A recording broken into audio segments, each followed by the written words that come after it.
కొమరంభీం ఆసిఫాబాద్ జిల్లా కేంద్రంలో ఆదివాసీ హక్కుల పోరాట సమితి తుడుందెబ్బ ఆధ్వర్యంలో సమావేశం నిర్వహించారు.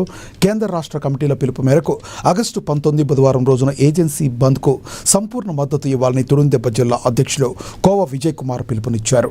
ఇటీవల విడుదల చేసిన పోలీస్ కానిస్టేబుల్ నోటిఫికేషన్లో ఏజెన్సీ ప్రాంత ఆదివాసీ అభ్యర్థులకు ప్రత్యేక ప్రాధాన్యత ఇవ్వాలని ఆవేదన వ్యక్తం చేశారు. గతంలో ఏజెన్సీ ప్రాంత యువతకు పోలీస్ నియామకాల్లో 75% ప్రత్యేక రిజర్వేషన్ ఉండేదని, ప్రస్తుత నోటిఫికేషన్తో వేలాది మంది ఆదివాసీ యువత ఉద్యోగ అవకాశాలు కోల్పోయే ప్రమాదం ఉందన్నారు.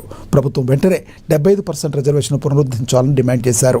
ఆదివాసీ యువత, విద్యార్థులు, వ్యాపారులు, ప్రజాప్రతినిధులు, సామాజిక సంఘాలు సహకరించి బంద్ను విజయవంతం చేయాలని నాయకులు పిలుపునిచ్చారు. జై ఆదివాసీ, జై ఆదివాసీ, జై తుడుందెబ్బ, జై తుడుందెబ్బ, జై జై ఆదివాసీ.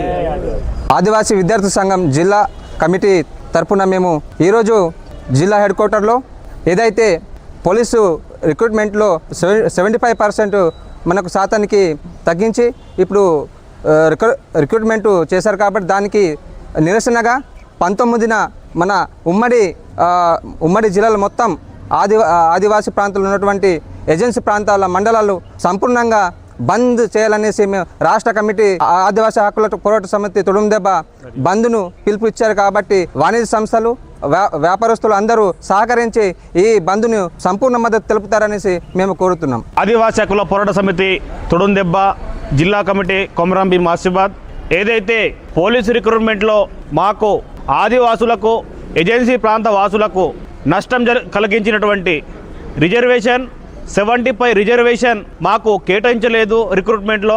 కాబట్టి మేము ఆ రోజు నాడు అంటే ఈ నెల 19 తారీఖు నాడు బుధవారం నాడు కొమరంభీం జిల్లా అంతటా కూడా ఏజెన్సీ మండలాలు ఏవైతే ఉన్నాయో అంతటా కూడా